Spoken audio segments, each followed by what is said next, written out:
இந்த சிறு முதலீட்டாளர்கள் தான் இந்த நாட்டையே காப்பாத்தி இருக்கிறாங்க. சோ இல்லன்னு சொன்னா experience life at its best. Ananya's Nana Nani hopes a paradise for senior citizens, Coimbatore.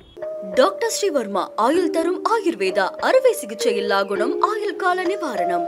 Lakshmi cancer care புற்றுநோய்க்கான நம் பாரம்பரிய சித்த மருத்துவம் செஞ்சி தமிழகத்தில். இந்தியாவில் கலெக்ஷன் ஆகிற ஜிஎஸ்டியில பெரும் பகுதி நடுத்தர மக்களும் கீழ்த்தட்டு மக்களும் தான் பெரும்பான்மையான ஜிஎஸ்டி பே பண்றாங்க. உயர்தட்டு மக்கள் ஜிஎஸ்டி பே பண்றது இல்லை. இன்னைக்கு என்ன நடந்திருக்கும் அப்படின்னு சொல்ற பாருங்க. இந்திய ரூபாயோட மதிப்பு 120 ரூபாய் 130 ரூபாய் போயிருக்கும் ஒரு டாலருக்கு. விலைவாசி கட்டுக்கடங்காம ஏறி இருக்கும். ஸோ மிடில் கிளாஸ்ல இருக்கிறவங்க குறைகிறாங்கன்னா என்ன அர்த்தம்னா ஒன்று லோவர் கிளாஸ் ஆகுறாங்க அல்லது அப்பர் கிளாஸ் ஆகுறாங்க. ஆனா உண்மை என்னன்னா மோஸ்ட்லி எங்க லோவர் கிளாஸ் தான் ஆகுறாங்க. ஒரு ரொம்ப அடித்தட்டு மக்கள்லாம் இருக்கிறாங்க. அவங்க ஒரு 1000 ரூபாய் 1500 ரூபாய் வச்சு உயிர் வாழ்ந்துங்கிறாங்க. அவங்க வாங்குற பொருளுக்கு நம்ம ஜிஎஸ்டி வாங்குறது எந்த வகையில்? அப்போ இந்தியாவில் நீங்க ஒரு சர்வீஸ் இண்டஸ்ட்ரியா இருந்தா 20 லட்சம் ரூபாய்க்கு மேல போனா நீங்க ஜிஎஸ்டிக்குள்ள வந்துடுறீங்க. குட்ஸ் பொருட்கள் தயாரிக்கிற நிறுவனம் இருந்தா 40 லட்சத்துக்கு மேல போனா ஜிஎஸ்டி வந்துடுறீங்க. இதே நீங்க சிங்கப்பூர்ல பாத்தீங்கன்னா 6.5 கோடி ரூபாய்க்கு மேல இருந்தா தான் நீங்க ஜிஎஸ்டிக்குள்ள வருவீங்க. சோ அந்த ஜிஎஸ்டி த்ரெஷோல்ட் ரொம்ப கம்மியா இருக்கிறதுனால சோ சிறு குறு தொழில்கள்லாம் ரொம்ப பாதிக்கப்படுது. இவங்க நல்லது எதுவும் செய்ய வேணாம், கெட்டது எதுவும் செய்யாம இருந்தாலே போதும். அதாவது இன்னும் கொஞ்ச நாள்ல பிப்ரவரி 1ஆம் தேதி இந்தியாவினுடைய பட்ஜெட் தாக்கல் செய்யப்படும் அப்படிங்கிற மாதிரி எதிர்பார்க்கப்படுது சார். கடந்த முறை பட்ஜெட் தாக்கல் செஞ்சப்பவே நம்ம நிறைய விஷயங்களை விவாதிச்சிருந்தோம். குறிப்பா மிடில் கிளாஸ் மக்களுக்கு என்ன மாதிரியான பாதிப்புகள் இருக்கு, கார்பரேட்டுகளுக்கு என்ன மாதிரியான விஷயங்கள் செஞ்சிருக்காங்க, இதுல என்னவெல்லாம் மாற்றங்கள் நிகழ்த்தி இருக்கலாம் அப்படிங்கிற மாதிரியான விவாதத்தை பண்ணியிருந்தோம். இம்முறை எதெல்லாம் எதிர்பார்க்கலாம், இந்த மாதிரியான விஷயங்கள்லாம் செஞ்சா கொஞ்சம் ஆரோக்கியமா இருக்குன்னு நீங்க நினைக்கக்கூடிய விஷயங்களை குறிப்பிடலாம் சார். போன வருஷம் பட்ஜெட் டே அன்னைக்கே என்ன ஒரு டெலிவிஷன் சேனல்ல கூப்பிட்டு இருந்தாங்க. ப்ரீ பட்ஜெட் டிஸ்கஷன் அப்படின்னு சொல்லிட்டு. பட்ஜெட் ஒரு 11 மணிக்கு ஆரம்பிப்பாங்க. முக்கியமான அனௌன்ஸ்மெண்ட் எல்லாமே ஒரு 12:30 மணிக்கு தான் வரும். ஒரு 10 மணிக்கு அந்த ப்ரோக்ராம் ஆரம்பிச்சுட்டு என்ன கேட்டாங்க, சார் நீங்க என்ன எதிர்பார்க்கறீங்க அப்படின்னு. ஸோ நான் எதுவுமே எதிர்பார்க்கலைங்க. இவங்க நல்லது எதுவும் செய்ய வேணாம், இவங்க கெட்டது எதுவும் செய்யாம இருந்தாலே போதும். Other countries grow because of their government, our country grow despite the government அப்படின்னு சொல்லுவாங்க. ஸோ அதாவது ஒரு சின்ன ஒரு உதாரணத்தை சொன்னா, மற்ற நாடுகள்லாம் அவங்க அரசாங்கங்கள் ஊக்குவிக்கிறதுனால மேல போகுது, நம்ம நாடு அரசாங்கம் கொடுக்குற தொல்லையை தாண்டியே மேல போகுது அப்படின்னு சொல்லலாம். ஆனா அதே போல என்ன ஆச்சுன்னாக்கா, பொதுவாகவே ஒரு அரசியல் கட்சி அப்படின்னு பாத்தீங்கன்னா நம்மளை நம்பி மக்கள் நம்மளை மீண்டும் தேர்ந்தெடுத்திருக்கிறாங்க. ஸோ இதுவரைக்கும் இந்தியாவில் ஒரு மனிதர் 3 முறை பிரதமர் ஆனதே கிடையாது. அந்த ஒரு பெருமை நேருக்கு மட்டும்தான் இருந்தது. ஸோ நேருக்கு அடுத்தபடியா பிரதமர் நரேந்திர மோடிக்கு அந்த ஒரு மிகப்பெரிய ஒரு பெருமை சேர்ந்தது. ஸோ இது ஒரு மக்கள் கொடுத்த ஒரு மிகப்பெரிய பரிசு. அதனால கண்டிப்பா ஒரு முதல் பட்ஜெட் பொதுவாகவே ஒரு முதல் பட்ஜெட் அப்படின்னும் போது அதுல எதுவும் கெடுதல் எதுவும் செய்ய மாட்டாங்க அப்படிங்கிறது தான் ஒரு பொதுவான ஒரு எதிர்பார்ப்பா இருந்தது. ஆனா போன வருஷம் அந்த பட்ஜெட்டு அது ஒரு one of the worst budget in Indian history அப்படின்னு சொல்லலாம். போன வருஷம் பட்ஜெட்ல பாத்தீங்கன்னா long term capital gain tax increase பண்ணிட்டாங்க, short term capital gain tax increase பண்ணிட்டாங்க, ஸ்டாக் மார்க்கெட்ல செக்யூரிட்டிஸ் டிரான்சாக்ஷன் டாக்ஸ் இன்க்ரீஸ் பண்ணிட்டாங்க. அதுக்கப்புறம் நீங்க ஒரு வீடு வாங்குறீங்க, அந்த வீடு வாங்குறீங்க நாளைக்கு அதை விற்கிறீங்கன்னு சொன்னால் அதுல வர லாபத்துக்கு முன்னாடி இண்டெக்ஸேஷன் பெனிஃபிட்னு ஒண்ணு இருந்தது. இப்ப அதெல்லாம் கிடையாது, அந்த இண்டெக்ஸேஷன் பெனிஃபிட் எல்லாம் கிடையாது அப்படின்னு அதை எடுத்து விட்டுட்டாங்க. சோ இந்த மாதிரி 4 வகைகள்ல வரிகளை உயர்த்தி இருந்தாங்க. ஒரே ஒரு இடத்துல கூட அவங்க வரியை குறைக்கல. சேலரி பீப்புளுக்கு மட்டும் ஸ்டாண்டர்ட் டிடக்ஷன் கொஞ்சம் இன்க்ரீஸ் பண்ணியிருந்தாங்க. அது கூட பாத்தீங்கன்னா new tax regime, old tax ரெஜிம்னு இருக்கு. அந்த ஓல்டு டாக்ஸ் ரெஜிம்ல இருக்கிறவங்களுக்கு மட்டும்தான் அந்த ஸ்டாண்டர்ட் டிடக்ஷன், நியூ ரெஜிம்ல இருக்கிறவங்களுக்கு இல்லை. ஸோ ஒட்டுமொத்தத்துல லாஸ்ட் பட்ஜெட் ஒரு டிசப்பாயிண்டிங் பட்ஜெட் அப்படின்னு தான் சொல்லணும். இப்போ நான் ஒரு பொதுவாகவே சொல்லுவேன், ஒரு அரசியல் அப்படின்னு எடுத்துக்கிட்டீங்கன்னாக்கா மு.க. ஸ்டாலின் ஒரு என்ன சொல்றது, இதுவரைக்கும் இருந்த தமிழ்நாட்டு முதலமைச்சர்களே ரொம்ப ரொம்ப அதிர்ஷ்டம் பண்ணவர். ஏன்னா இவர் ஒரு எதிர்கட்சிகள் எதுவுமே ஒரு இதுவா இல்லை. அதோ இவருடைய பலம் என்று சொல்றத விட இவருக்கு எதிர்க்க இருக்கிறவங்களுடைய பலவீனம் இவருக்கு மிகப்பெரிய சாதகமா இருக்குது. நான் இது வரைக்கும் ஒரு எம்ஜிஆர், கருணாநிதினா எம்ஜிஆர் ஒரு ஈக்குவல் ஸ்ட்ராங் அப்போசிஷன் இருந்தது. இப்ப அது இல்லை. அதே போல பாத்தீங்கன்னா இந்த பிஜேபிக்குன்னு சில எப்பவுமே வந்து ஒரு சில அதிர்ஷ்டம்னு ஒண்ணு இருக்கும். அந்த காலத்துல இந்த வாஜ்பாய் வந்து பிரைம் மினிஸ்டர் வந்தாரு. அப்ப பாத்தீங்கன்னா உலக அளவுல இந்த குரூட் ஆயில் வந்து ரொம்ப கிராஷ் ஆகி ஒரு $10 தான் வித்து இருந்தது. சோ அதனால வந்து அவங்களுக்கு ஒரு அந்நிய செலவணி நிறைய மிச்சமாயி அது வந்து ஒரு அரசாங்கத்துக்கு ஒரு மிகப்பெரிய நல்ல விஷயம் ஆச்சு அது. சோ அது வந்து ஒரு மிகப்பெரிய லக் ஃபேக்டர் அப்படின்னு தான் சொல்லணும் பிஜேபிக்கு. அதே போல இப்போ ஒரு பிஜேபிக்கு இருக்கிற மிகப்பெரிய லக் ஃபேக்டர் ஒண்ணு சொல்றேன் பாருங்க. குறிப்பா இந்த கொரோனா வைரஸுக்கு அப்புறம் இந்தியாவில் சிறு முதலீட்டாளர்கள் நிறைய பேர் வந்து பங்குச்சந்தைக்கு வராங்க. இது வந்து ஒரு என்ன சொல்றதுன்னா ஒரு அளவுக்கு அதிகமா வராங்க அப்படின்னே சொல்லலாம். பெரும் பணம் வந்து இங்க உள்ள வருது. இந்த மந்த்லி எஸ்ஐபின்னு சொல்லுவாங்க. மாசம் பணம் வந்து ஷேர் மார்க்கெட்ல போடுவாங்க. அது மட்டுமே வந்து ஒரு மாசத்துக்கு 25,000 கோடி உள்ள வருது. மாசத்துக்கு 25,000 கோடினா வருஷத்துக்கு 3 லட்சம் கோடி. ஆனா என்ன நடந்தது அப்படின்னு பாத்தீங்கன்னாக்கா, வெளிநாட்டு முதலீட்டாளர்கள் நம்ம நாட்டுல வந்து விரும்பி நிறைய முதலீடு பண்ணாங்க. ஆனா கடந்த 5 ஆண்டு காலமாக நம்முடைய பங்குச்சந்தையில வெளிநாட்டு முதலீட்டாளர்கள் வித்துக்கினே இருக்கிறாங்க. 5 வருஷமா ஒரே ஒரு வருஷம் கூட அவங்க வந்து நம்ம நாட்டுல பை பண்ணல, செல் தான் பண்றாங்க. குறிப்பா வந்து பாத்தீங்கன்னா போன பட்ஜெட்டுக்கு அப்புறம் வெளிநாட்டு முதலீட்டாளர்கள் நம்ம நாட்டு மேல இருக்கிற நம்பிக்கை அதிகமா இழந்து நம்முடைய நாட்டு பங்குச்சந்தையில தான் அவங்க அதிகபட்சமா வித்திருக்கிறாங்க. 3 லட்சம் கோடி வித்திருக்கிறாங்க. 3 லட்சம் கோடி அப்படிங்கிற அளவுக்கு பங்குகளை அவங்க வித்துமே நம்ம பங்குச்சந்தைகள் வந்து ஒரு மிகப்பெரிய லெவல்ல எல்லாம் இறக்கம் இல்லாம ஓரளவுக்கு நல்லா இருக்கிறதுக்கு காரணம் இந்த சிறு முதலீட்டாளர்கள் அவ்வளவு பேர் சப்போர்ட் பண்றாங்க. என்ன கேட்டீங்கன்னா இந்த சிறு முதலீட்டாளர்கள் தான் இந்த நாட்டையே காப்பாத்தி இருக்கிறாங்க. சோ இல்லன்னு சொன்னா இன்னைக்கு என்ன நடந்திருக்கும் அப்படின்னு சொல்றேன் பாருங்க. இந்திய ரூபாயோட மதிப்பு $120 $130 போயிருக்கும் ஒரு டாலருக்கு. விலைவாசி வந்து கட்டுக்கடங்காம ஏறி இருக்கும். ஏன்னா வெளிநாட்டு முதலீட்டாளர்கள் பங்கு வித்துட்டு அந்த பணத்தை வந்து வெளிநாட்டு கொண்டு போகும்போது அவங்களுக்கு நம்ம டாலர் சப்ளை பண்ணோம். அப்ப நம்மளுடைய டாலர் இது வந்து குறைஞ்சிக்கினே போகும். இந்த மாதிரி ஒரு நாட்டை எதிர்நோக்கிய ஒரு மிகப்பெரிய பேராபத்தையே வந்து சிறு முதலீட்டாளர்கள் தான் இங்க வந்து அதை தடுத்து நிறுத்தி இருக்கிறாங்க. இது வந்து பிஜேபிக்கு கிடைச்ச மிகப்பெரிய அதிர்ஷ்டம் அப்படின்னு சொல்லலாம். ஆனா அதே மீறி அந்த சிறு முதலீட்டாளர்களுக்கு என்ன பண்ணாங்க, போன பட்ஜெட்ல short term capital gain tax increase பண்ணிட்டாங்க, long term capital gain tax increase பண்ணிட்டாங்க, செக்யூரிட்டிஸ் டிரான்சாக்ஷன் டாக்ஸ் அது இன்க்ரீஸ் பண்ணாங்க, left right and centre. So உங்களுக்கு உதவி பண்ணவங்க அவங்களுக்கு நீங்க திரும்ப உதவி பண்ண வேணாம், உபத்திரவம் பண்ணாம இருக்கலாம். சோ இந்த டாக்ஸேஷன் பாயிண்ட் ஆஃப் வியூல பாத்தீங்கன்னா அது வந்து ஒரு மோசமான பட்ஜெட் அப்படின்னு தான் சொல்லணும். இது மட்டும் இல்லாம வந்து நம்முடைய அதாவது கடந்த பட்ஜெட்டுக்கு அப்புறம் நடந்த சில விஷயங்கள்லாம் சொல்றேன் பாருங்க. நடுத்தர மக்களுடைய அளவு இந்தியாவில் குறைஞ்சிக்கினே வருது அப்படின்னு சொல்றாரு. இவர் சொல்றவர் வந்து ஒரு சாதாரண மனிதரோ அவர் அரசாங்கத்துக்கு எதிரான எதிர்கட்சியை சேர்ந்தவரோ கிடையாது. இதை சொல்றது வந்து ஒரு மிகப்பெரிய ஒரு தொழில் நிறுவனத்தினுடைய தலைவர். நெஸ்லே, அந்த மேகி நூடுல்ஸ் சாப்பிடுறீங்க இல்லையா, அவங்க வந்து நெஸ்லே அப்படின்னு பேரு.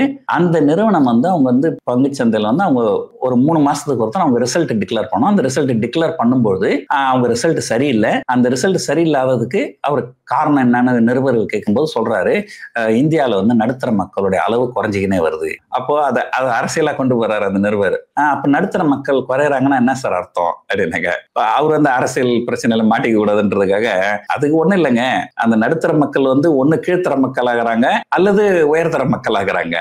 அத middle class, upper class, lower கிளாஸ்னு சொல்லுவாங்க ஆங்கிலத்துல. சோ மிடில் கிளாஸ்ல இருக்கிறவங்க குறைகிறாங்கன்னா என்ன அர்த்தம்னா ஒண்ணு லோவர் கிளாஸ் ஆகுறாங்க அல்லது அப்பர் கிளாஸ் ஆகுறாங்க. ஆனா உண்மை என்னன்னா மோஸ்ட்லி எங்க லோவர் கிளாஸ் தான் ஆகுறாங்க. பட் அதை பேசினா அது அரசியல் ஆயிடும்னு சொல்லிட்டு அதை அவர் தவிர்த்துறாரு. சோ அதுக்கப்புறம் பாத்தீங்கன்னா பொதுவாகவே வந்து பங்கு சந்தைகள் எப்பெல்லாம் நல்லா இல்லையோ அப்பெல்லாம் வந்து இந்த எஃப்எம்சிஜின்னு சொல்லுவாங்க, ஃபாஸ்ட் மூவிங் கன்சூமர் குட்ஸ் அப்படின்னு சொல்லுவாங்க. அந்த நிறுவனங்கள்லாம் நல்லா பர்ஃபார்ம் பண்ணும். ஆனா இந்திய வரலாற்றிலேயே இது வரைக்கும் இல்லாத அளவுக்கு பங்கு சந்தை கீழே இருக்கும்போது அந்த எஃப்எம்சிஜி ஸ்டாக்ஸும் கீழே இறங்கி இருக்கு. ஹிந்துஸ்தான் யூனிலிவர் அப்படின்றது நம்பர் 1 எஃப்எம்சிஜி கம்பெனி இந்தியால, அது கிட்டத்தட்ட 25-30% இறங்கி இருக்கு. பொதுவா வந்து இப்ப இருக்கிற சூழல் எப்படி இருக்குன்னாக்கா, விலைவாசி அதிகமா இருக்கு, மக்கள் கிட்ட சேமிப்பு குறைவா இருக்கு. நிறைய பேர் பங்குச்சந்தை பத்தி பேசும்போது நான் சொல்லாங்க, சார் பங்குச்சந்தையில் இருக்கிறவங்களுக்கு ஏன் சார் செய்யணும், பங்குச்சந்தையில முதலீடு பண்றவங்களாம் பணக்காரங்க தான் அப்படின்னு நினைக்கிறாங்க. அது வந்து உண்மை கிடையாது. எனக்கு பர்சனலா தெரியும், நான் ஒருத்தர் 100 கோடி ரூபாய் வச்சிருக்கிறாரு. நான் அவர்கிட்ட சொல்றேன், சார் பங்குச்சந்தையில முதலீடு பண்ணுங்களா. எம்பா எங்கிட்ட தான் 100 கோடி ரூபாய் இருக்குது, பணத்தை பேங்க்ல எஃப்டி போட்டாலே எனக்கு 7 கோடி வட்டி வரும், நான் எதுக்கு ரிஸ்க் எடுக்கணும் அப்படின்னு சொல்றாரு. ஆனா ஒரு நடுத்தர மக்கள் உங்களை மாதிரி என்ன மாதிரி இருக்கிறவங்க நம்ம இவ்வளவுதான் சம்பளம் வருது, நம்ம கொஞ்சம் கூட வருமானம் வந்ததுன்னா நம்ம குழந்தை கல்யாணம் பண்றதுக்கு உதவியா இருக்கும், நம்ம ஒரு வீடு வாங்குறதுக்கு உதவியா இருக்கும் அப்படின்னு சொல்லிட்டு ஒரு நடுத்தர மக்கள் தான் நிறைய பங்குச்சந்தையில முதலீடு பண்றாங்க. ஸோ அதனால அவங்க வந்து பணக்காரர்கள் அவங்கள ஒதுக்கிடவும் முடியாது. ஸோ அதனால வந்து ஒரு வெளிநாட்டினர் நம்ம நாட்டு மேல நம்பிக்கை இழந்து தொடர்ந்து பங்குகளை வந்து அதிகமா வித்துட்டு வெளியே போகும்போது இந்திய சிறு முதலீட்டாளர்கள் தான் இவங்களை காப்பாத்தினாங்க. அப்படிங்கிறதுனால அவங்க வந்து முதல்ல அவங்க செய்ய வேண்டிய விஷயம்னா பங்குச்சந்தை சார்ந்த சில நல்ல விஷயங்கள் செய்யணும். இது என்னென்ன செய்யலாம் அப்படின்னா வந்து இந்த மாதிரி செக்யூரிட்டி டிரான்சாக்ஷன் டாக்ஸ்ன்றதை குறைக்கலாம், அந்த இண்டெக்ஸ் பெனிஃபிட் திரும்ப கொண்டு வரலாம். இப்போ என்ன பண்ணிருக்கிறாங்க, நீங்க வந்து வருஷத்துக்கு 1 லட்சம் ரூபாய் வரைக்கும் உங்களுக்கு லாபம் வந்ததுன்னா டாக்ஸ் கிடையாது, அதுக்கு மேல வர லாபத்துக்கு மட்டும்தான் டாக்ஸ் அப்படின்னு சொல்லியிருக்காங்க. அந்த 1 லட்சம்ன்றது வந்து ஒரு 3 லட்சம் அல்லது 5 லட்சம் கூடுதலா உயர்த்தலாம். சோ இது வந்து பங்குச்சந்தை சார்ந்தது. இந்த பங்குச்சந்தை சாராதது பாத்தீங்கன்னா உங்களுக்கே தெரியும், இந்த ரியல் எஸ்டேட் வேலை எல்லாம் வந்து கண்ணாபின்னான்னு ஏறி இருக்கு, ரெண்ட் எல்லாம் வந்து ரொம்ப அதிகமா இருக்கு. சொன்னா நீங்க நம்ப மாட்டீங்க, இது வந்து யுனைடெட் அரப் எமிரேட்ஸ் அப்படின்னு சொல்லுவாங்க. இந்த யுனைடெட் அரப் எமிரேட்ஸ்னாக்கா இது வந்து 7 சிற்றரசுகள் ஒன்னா சேர்ந்தது. இது வந்து துபாய் அப்படிங்கறதுதான் இருக்கத்திலே ஒரு பெரிய இது. இது இல்லாம மற்ற சிற்றரசுகள்லாம் இருக்குது. ஷார்ஜா அப்படின்னு ஒண்ணு இருக்கு, அது துபாய்க்கு பக்கத்திலே தான் இருக்குது. அபுதாபி இந்த ஷார்ஜா அப்படின்ற பாத்தீங்கன்னாக்கா அங்க ஒரு நண்பர் வீட்டுக்கு போயிருந்தேன். சார் நீங்க எவ்வளவு சார் வாடகை கொடுக்குறீங்க அப்படின்னு கேட்டேன். அவர் சொன்ன வாடகை வந்து சென்னையில வடபழனியில என்னோட வீடு இருக்கு, அதுக்கு என்ன வாடகை அதே வாடகை தான் இங்க கொடுக்குறாரு அவரு. அதாவது ஒரு வெளிநாட்டுல இருக்கிற அளவுக்கு நம்ம ஊர்ல வந்து வாடகை எல்லாம் ரொம்ப ஏறி போச்சு. ஆனா இந்த ஒரு வீடு வாங்கினீங்கன்னா அந்த வீட்டுக்கு நீங்க இன்ட்ரெஸ்ட் பே பண்ணுவீங்க. அந்த இன்ட்ரெஸ்ட்டுக்கு ஒரு 2 லட்சம் ரூபாய்க்கு டாக்ஸ் பெனிஃபிட் இருக்கு. அது வந்து கிட்டத்தட்ட 10-15 வருஷமா அதே லெவல்ல இருக்கு. ஆனா இப்பெல்லாம் அந்த வீட்டுக்கு நீங்க வந்து ஒரு சின்னதா ஒரு வீடு வாங்கினா கூட உங்களுக்கு ஒரு 50-60 லட்சத்துக்கு கம்மியா கிடைக்கிறது இல்ல. சோ அதுக்கு நீங்க ஒரு 40 லட்சம் ரூபாய் வட்டி வாங்கினீங்கன்னா கூட கிட்டத்தட்ட 4 லட்சம் ரூபாய் நீங்க வட்டி கட்ட வேண்டி வரும். ஆனா அந்த இன்ட்ரெஸ்ட் பேமெண்ட் 2 லட்சம்ன்றது ரொம்ப நாளா அப்படியே இருக்கு, பல 10 வருஷத்துக்கு மேல அப்படியே இருக்கு. அதே போல அந்த 80Cன்னு ஒண்ணு சொல்லுவாங்க, அதுல சேமிப்புல போட்டீங்கன்னா அதுக்கு வரி கிடையாது. அது 1.5 லட்சமா இருக்குது, கிட்டத்தட்ட 10 வருஷமா அது 1.5 லட்சத்துல தான் இருக்குது. சோ தனி நபருக்கு இது பண்ணணும். இதுக்கப்புறம் இதுல எனக்கு ஒரு கேள்வி சார், எனக்கு என்னன்னா தனிநபர் வருமானம் குறித்து பேசும்போது ஏற்கனவே லாஸ்ட் டைம் பாத்திருந்தோம், நம்ம ஒரு 3 லட்சம் வரைக்கும் தான் வந்து அந்த டாக்ஸ் ஃப்ரீ கொடுத்திருந்தாங்க. இப்ப அது 5 லட்சமா உயர்த்தணும் அப்படிங்கிற ஒரு பேச்சு இருக்கு இல்லையா? அப்படி உயர்த்தும் போது நுகர்வு தன்மை அதிகமாகி இன்டைரக்ட் டாக்ஸஸ் போறது வந்து நல்லதுன்னு நினைக்கிறீங்களா கண்ட்ரிக்கு? கண்டிப்பா. அதாவது ஃபர்ஸ்ட் பாத்தீங்கன்னா வந்து ஒரு டைரக்ட் டாக்ஸ் அல்லது இன்டைரக்ட் டாக்ஸ் அப்படின்னு 2 இருக்கு. நிறைய பேர் வந்து அரசாங்கத்துக்கிட்ட கேட்கறது எல்லாம் சார் டைரக்ட் டாக்ஸ் சார் இது 5 லட்சம்ன்றதை 7 லட்சம் ஆக்குங்க, 7 லட்சம்ன்றதை 8 லட்சம் ஆக்குங்க, இந்த 1.5 லட்சம்ன்றதை 80C வந்து 2 லட்சம் ஆக்குங்க. இந்த டைரக்ட் டாக்ஸ் பத்தி தான் வந்து நிறைய பேர் கேட்கறாங்க. ஆனா இந்த இன்டைரக்ட் டாக்ஸ் பத்தி யாருமே பேசுறது கிடையாது. ஆனா வந்து இருக்கிறதுலே மிகப்பெரிய பெயின் பாயிண்ட்னு பாத்தீங்கன்னா அது வந்து இன்டைரக்ட் டாக்ஸ் தான். அதை எப்படி நான் சொல்லிடுறேன் பாருங்க. இப்ப நீங்க எந்த பொருள் வாங்கினீங்கனாலுமே அதுல ஒரு கிட்டத்தட்ட ஒரு 18% இருந்து 28% வரைக்கும் நீங்க ஜிஎஸ்டி பே பண்ணிடுறீங்க. சோ நீங்க வந்து ஒரு என்ன பெருசா சம்பளம் வந்துடும், ஒரு 40,000-50,000 சம்பளம் வருதுன்னா அந்த 40,000-50,000 நம்ம செலவு பண்ண வேண்டிய சூழ்நிலையில தான் இருக்கிறோம். ஏன்னா சென்னையெல்லாம் விலைவாசி அப்படி இருக்கும். சோ நீங்க ஒரு வாங்குற சம்பளம் 40,000 வாங்கி 40,000 செலவு பண்றீங்கன்னா அந்த 40,000த்துல கிட்டத்தட்ட ஒரு 8,000 ரூபாய் உங்களுக்கு ஜிஎஸ்டி மட்டுமே போயிடுது. ஆனா 40,000 ரூபாய் சம்பளம் வாங்குற யாரும் இன்கம் டாக்ஸ் கட்ட மாட்டாங்க. ஆனா ஜிஎஸ்டியே பாத்தீங்கன்னா அவங்க கிட்டத்தட்ட அவங்க சம்பளத்துல ஒரு 20% பண்ணிடுவாங்க. அதுக்கப்புறம் இன்னொரு முக்கியமான விஷயம் இருக்குது. இந்த ஜிஎஸ்டி அப்படிங்கிறது என்னன்னா நீங்க என்ன செலவு பண்றீங்களோ அதுக்கு தான் நீங்க ஜிஎஸ்டி இல்லைங்களா? இப்போ ஒரு உதாரணத்துக்கு சொல்றேன் பாருங்க, உங்களுக்கு வந்து மொத்த வருமானமே வந்து 50,000 ரூபாய் தான் வருது. ஆனா 50,000 ரூபாய் நீங்க செலவு பண்ணி தான் ஆகணும் இன்னைக்கு இருக்கிற சூழ்நிலையில. அப்படி பாத்தீங்கன்னா நீங்க வாங்குற 50,000 சம்பளத்துக்கு 50,000 ரூபாய்க்கு நீங்க ஜிஎஸ்டி பே பண்ணீங்கன்னா கிட்டத்தட்ட ஒரு 10,000 ரூபாய் ஜிஎஸ்டி போயிடும். இதே யாராவது ஒருத்தர் 5 கோடி ரூபாய் மாசத்துக்கு சம்பாதிக்கிறாருன்னு வச்சுங்களேன், அவர் அந்த 5 கோடி ரூபாய் செலவு பண்ணுவாரு. புரியுது. மிஞ்சி போனா ஒரு நீங்க 50,000 செலவு பண்ணீங்கன்னா அவர் 1 லட்சம் செலவு பண்ணுவாரு, அவ்வளவுதான் இல்லைங்களா? சோ அவர் 5 கோடி ரூபாய் சம்பாதிக்கிறவரு 1 லட்சம் ரூபாய்க்கு தான் ஜிஎஸ்டி பே பண்ணுவாரு. புரியுது. இதனாலதான் என்ன சொல்றாங்க, இந்தியாவில கலெக்ஷன் ஆகிற ஜிஎஸ்டில வந்து பெரும் பகுதி வந்து நடுத்தர மக்களும் கீழ்த்தட்டு மக்களும் தான் பெரும்பான்மையான ஜிஎஸ்டி பே பண்றாங்க. உயர்தட்டு மக்கள் வந்து ஜிஎஸ்டி பே பண்றது இல்ல. அந்த ஜிஎஸ்டி ஷேர் வந்து ரொம்ப ரொம்ப குறைவு அப்படின்றாங்க. ஆனா இத வந்து நம்ம இப்ப பேச முடியாது. ஏன் இதை பேச முடியாதுன்னா இப்ப ஜிஎஸ்டிக்கும் பட்ஜெட்டுக்கும் சம்பந்தம் கிடையாது. சோ ஜிஎஸ்டி வந்து அது ஜிஎஸ்டி கவுன்சில்னு தனியா இருக்கு. சோ அதை வச்சுதான் எல்லாமே டிசைட் பண்ணுவாங்க. சோ பட்ஜெட்டுக்கும் ஜிஎஸ்டிக்கும் சம்பந்தம் இல்லை. ஆனால் அரசாங்கம் சில விஷயங்களை கண்டிப்பா செய்யலாம். என்ன செய்யலாம் அப்படின்னு சொல்றேன் பாருங்க. ஒரு உதாரணத்துக்கு சிங்கப்பூர்ல வந்து ஜிஎஸ்டி இருக்குது, ஒரு கிட்டத்தட்ட 9% ஜிஎஸ்டி.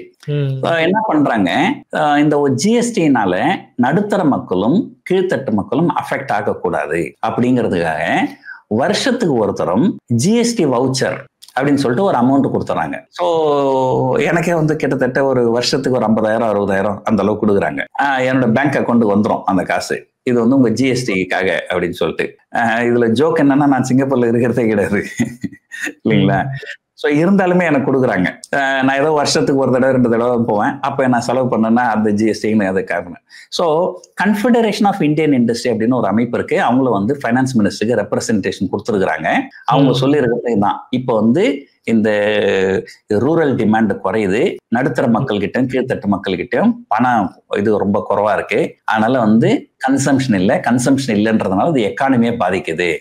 ஸோ இதுக்காக இந்த மாதிரி ஒரு ஜிஎஸ்டி வவுச்சர் மாதிரி, அதாவது வந்து உங்களுக்கு வந்து ஒரு வருஷத்துக்கு ஒரு 10,000 ரூபாய்க்கு ஒரு ஜிஎஸ்டி வவுச்சர் கொடுத்துருவாங்க. ஸோ நீங்க என்ன பண்ண, எந்த கடையில போய் ஒரு பொருட்கள் வாங்கினீங்கனாலும் பணமா கொடுக்கறதுக்கு பதில் இந்த வவுச்சர் நீங்க கொடுத்துக்கலாம். ஸோ ஒரு எஸ்டிமேட் பண்ணி ஒரு நடுத்தர மக்கள் அல்லது கீழ்த்தட்டு மக்கள் இல்லைங்களா. இப்ப ஒன்றும் இல்லை, ஒரு உதாரணத்துக்கு சொல்றேன் பாருங்க. எங்க கிராமத்துல ஒரு விதவை பெண்மணி இருக்கிறாங்க, ஒரு கை குழந்தை வச்சிருக்கிறாங்க. அவங்களுக்கு வருமானம் கிடையாது. ஏதோ அரசாங்கம் வந்து மாசத்துக்கு ஒரு 1000 ரூபாயோ 1500 ரூபாயோ ஒரு உதவி தொகை கொடுக்குறாங்க. அதை வச்சுதான் அவங்க உயிர் வாழறாங்க. அந்த குழந்தை அழுதுன்ட்டு போய் அந்த குழந்தைக்கு ஒரு பிஸ்கெட் வாங்க போனா அந்த பிஸ்கெட்ல ஜிஎஸ்டி இருக்குது. ஸோ இது வந்து எந்த வகையில, அப்போ அந்த ஒரு ஏழை பெண்மணி மாநில அரசாங்கத்தினுடைய உதவித்தொகையை வச்சுக்கின்னு ஒரு 1500 ரூபாய் வச்சுக்கின்னு ஒரு உயிர் வாழும்போது, அந்த பெண்மணி போய் வாங்குற அந்த 1500 ரூபாய் கொடுத்து வாங்குற பொருள்களுக்கு 20% ஜிஎஸ்டி 18% ஜிஎஸ்டி வாங்கி அதுல ஒரு 300 ரூபாய் வந்து கவர்மெண்ட்டுக்கு போயிடுது. சோ இது வந்து நீங்க வந்து எந்த வகையில வந்து இது ஒரு மனிதாபிமான செயலா நீங்க பார்க்க முடியும். சரி தப்பு அப்படிங்கறதுலாம் வந்து வேற விஷயம். சரி தப்புன்றத பத்தி நம்ம ஒருத்தர் உண்மையிலே ஒரு அச்சீவ் பண்ணிருக்காங்க. ஆனா பல கிரிக்கெட் பிளேயரு பல இவங்களுக்குலாம் வந்து அவங்களுக்கு வந்து அவங்க வர பரிசு தொகைக்கு இன்கம் டாக்ஸே வேணான்னு கூட சென்ட்ரல் கவர்மெண்ட் சொல்லி இருக்கிறாங்க. அப்ப என்னன்னா ஒரு இல்ல, அது விளையாட்டுத்துறை வந்து நம்ம ஊக்குவிக்கணும். நான் அதுல எதுவுமே நான் குறை சொல்லலை. அவங்க கிட்ட ஏதோ எக்ஸாமிஷன் கொடுத்ததெல்லாம் வந்து நான் தப்புன்னு சொல்ல மாட்டேன். ஆனா அதே நேரத்துல ஒரு ரொம்ப அடித்தட்டு மக்கள்லாம் இருக்கிறாங்க. அவங்க வந்து ஒரு 1000 ரூபாய் 1500 ரூபாய் வச்சுன்னு உயிர் வாழ்ந்துங்கிறாங்க. அவங்க வாங்குற பொருளுக்கு நம்ம ஜிஎஸ்டி வாங்குறது வந்து எந்த வகையில? அப்போ அந்த இடத்துல தான் வந்து இவங்க வந்து ஒரு ஆண்டு வருமானம் 5 லட்சம் ரூபாய்க்கு கீழே இருக்குது, யார் இருக்கோ அவங்களுக்கு எல்லாம் ஒரு வருஷத்துக்கு ஒரு 10,000 ரூபாய் ஒரு ஜிஎஸ்டி வவுச்சர் அந்த மாதிரி ஏதாவது கொடுத்தாங்கன்னா அதை வந்து அரசாங்கம் கொடுக்கலாம். ஸோ அதுக்கு வந்து நீ ஜிஎஸ்டி கவுன்சிலோட அப்ரூவல் எல்லாம் தேவையில்லை இல்லைங்களா. ஸோ பல நாட்கள் வந்து இந்த ஜிஎஸ்டி இம்பாக்ட் குறைக்கிறதுக்கு இந்த மாதிரி ஜிஎஸ்டி வவுச்சர்ஸ் வந்து நிறைய கொடுத்துருக்குறாங்க. ஸோ இது வந்து கண்டிப்பா வந்து ஒரு மத்திய அரசாங்கம் பரிசீலிக்கலாம். இது வந்து நீங்க சொன்ன மாதிரி இது வந்து ஒரு எக்கானமியை ரிவைவ் பண்ணதுக்கு ஒரு நல்ல தூண்டுகோலா இருக்கும் அப்படின்றது. ஆமா. ஆனா இப்ப பாத்தீங்கன்னா ஒரு கடந்த ஒரு வருஷமே பாக்குறேன், நம்முடைய பொருளாதாரம் வந்து ஒரு நல்ல நிலையில இருக்குது அப்படின்னு சொல்ல முடியாது. ஏன்னா நம்முடைய பொருளாதாரம் நல்ல நிலையில இருந்தா ஏன் வந்து இந்திய ரூபாய் வந்து ஆல் டைம் லோ நோக்கி போயின்னு இருக்கு. இந்திய ரூபாயின் மதிப்பு 2013 வந்து 2000 ரூபாயோட மதிப்பு பெருமளவு சரிஞ்சது. அதுக்கப்புறம் இப்பதான் அதிகமா சரியுது நம்முடைய இது. சோ இதெல்லாம் மனசுல வச்சு ஒரு நல்ல பட்ஜெட்டை கொடுத்து ஒரு எக்கானமியை டர்ன் அரவுண்ட் பண்ணுவாங்க அப்படின்னு நம்ம எதிர்பார்ப்போம். கடைசியா ஒரே ஒரு கேள்வி சார். ஓவராலா நாட்டினுடைய பொருளாதார வளர்ச்சிங்கிறது வந்து குறிப்பா இந்த நிறுவனங்கள் சார்ந்து இருக்கு அப்படின்னு பாக்குற, தொழில் நிறுவனங்கள் சார்ந்து இருக்கு. வெளிநாட்டு நிறுவனங்களா இருக்கட்டும் இல்ல உள்நாட்டு நிறுவனங்கள் வந்து முதலீடு செய்து அதன் மூலமாக நடக்கக்கூடிய அந்த பணப்புழக்கங்கள் வந்து பெரிய பங்கு வகிக்குது. லாஸ்ட் டைம் வந்து வெளிநாட்டு முதலீட்டாளர்களுக்கு ஒரு 5% வந்து குறைச்சாங்க இல்லையா, அந்த டாக்ஸ் டிடக்ஷன் அப்படிங்கிறது வந்து அதாவது 5% குறைச்சி அறிவிச்சிருந்தாங்க. நீங்க கூட சொல்லியிருந்தீங்க உள்நாட்டு நிறுவனங்களுக்கு அந்த மாதிரியான திட்டங்கள் கொண்டு வரணும் அப்படிங்கிற மாதிரி. குறிப்பா இந்த எம்எஸ்எம்இ இதெல்லாமே என்ன மாதிரியான மாற்றங்கள் கொண்டு வரலாம் அப்படின்னு பாக்குறீங்க? இல்ல, இவங்க ஒட்டுமொத்தமா வந்து ஒரு நிறைய விஷயங்களை வந்து இவங்க செய்ய வேண்டி இருக்கு. இதை ஊக்குவிக்க வேண்டிய ஒரு இதுவும் இருக்கு. நானே வந்து ஒரு பொதுவா வந்து சொல்லுவேன், என்னுடைய நண்பர் ஒருத்தர் ஒரு ஹாஸ்பிட்டல் வச்சுன்னு இருக்கிறாரு வட இந்தியால. அவர் சொல்றாரு, சார் நான் ஹாஸ்பிட்டல்ல ரன் பண்ணி எனக்கு வர ப்ராஃபிட் ஒண்ணுமே இல்லை சார், ரொம்ப கம்மியா இருக்குது. நான் நிம்மதியா அந்த ஹாஸ்பிட்டல் வித்துட்டு அதை ஷேர் மார்க்கெட்ல ஏதாவது ஒரு ஹாஸ்பிட்டல் ஷேர், அப்போலோ ஹாஸ்பிட்டல்னு ஒரு ஷேர் இருக்குது, அதை நான் வாங்கி வச்சிருந்தாலே எனக்கு லாபம் வந்து அதிகமா வந்திருக்கும். ஸோ இப்ப அது வந்து அந்த மாதிரி ஒரு டேஞ்சரான ஒரு விஷயத்தை நோக்கி வந்து மக்கள் போயின்னு இருக்கிறாங்களோ அப்படின்னு எனக்கு ஒரு டவுட் இருக்கு. ஏன்னா நம்முடைய பொருளாதாரம் நல்ல நிலையில இருந்தா ஏன் வந்து இந்திய ரூபாய் வந்து ஆல் டைம் லோ நோக்கி போயின்னு இருக்கு அப்படின்னு நம்ம எதிர்பார்ப்போம். அதாவது ஒரு நிறுவனத்தை நடத்தி அது ஒரு 10 பேரை வேலைக்கு வச்சு 10 பேருக்கு சம்பளம் கொடுத்து ஒரு நிறுவனத்தை நடத்துறதை விட நிம்மதியா அந்த நிறுவனத்தை இழுத்து மூடிட்டு அந்த பணத்தை பங்குச்சந்தையில் போட்டுட்டு உட்கார்ந்து இருக்கலாம். சோ இது இந்த மாதிரி வந்து இந்த சிறு குறு தொழில்கள்லாம் வந்து ஒரு மிகப்பெரிய, அதுவும் குறிப்பா இந்த ஜிஎஸ்டி வந்ததுக்கு அப்புறம் இந்த சிறு குறு தொழில்கள்லாம் வந்து ஒரு பெரிய லெவல்ல அடி வாங்கியிருக்கு அப்படின்னு தான் நம்ம சொல்லணும். சோ இவங்க வந்து ஒரு ஒட்டு மொத்தமா வந்து ஒரு ஏதாவது ஒரு நல்ல விஷயங்கள் பண்ணி அது நம்ம எவ்வளவு பேசலாம், நம்ம பேசினா நான் ஸ்டாப் பேசணும். இந்த ஜிஎஸ்டிங்கிறது பாத்தீங்கன்னா ஒரு இந்தியால வந்து நீங்க வந்து ஒரு சர்வீஸ் இண்டஸ்ட்ரியா இருந்தா 20 லட்சம் ரூபாய்க்கு மேல போனா நீங்க ஜிஎஸ்டிக்குள்ள வந்துடுறீங்க. ஒரு கூட்ஸ் பொருட்கள் தயாரிக்கிற நிறுவனமா இருந்தா 40 லட்சத்துக்கு மேல போனா ஜிஎஸ்டி வந்துடுறீங்க. இதே நீங்க சிங்கப்பூர்ல பாத்தீங்கன்னா 6.5 கோடி ரூபாய்க்கு மேல இருந்தா தான் நீங்க ஜிஎஸ்டிக்குள்ள வருவீங்க. சோ அந்த ஜிஎஸ்டி த்ரெஷ்ஹோல்ட் ரொம்ப கம்மியா இருக்கிறதுனால சோ சிறு குறு தொழில்கள்லாம் வந்து ரொம்ப பாதிக்கப்படுது. சோ அதெல்லாம் வந்து கொஞ்சம் அந்த இதெல்லாம் அந்த மாதிரி, சோ அந்த மாதிரி வந்து ஒவ்வொரு துறைக்குமே வந்து அவங்க வந்து நிறைய விஷயங்கள் அவங்க செய்ய வேண்டியது இருக்குது. பாப்போம் என்ன செய்யறாங்கன்ட்டு. நிச்சயமா சார். பட்ஜெட் வந்த உடனே திரும்ப ஒரு முறை சந்திப்போம் சார். நன்றி சார். கண்டிப்பா.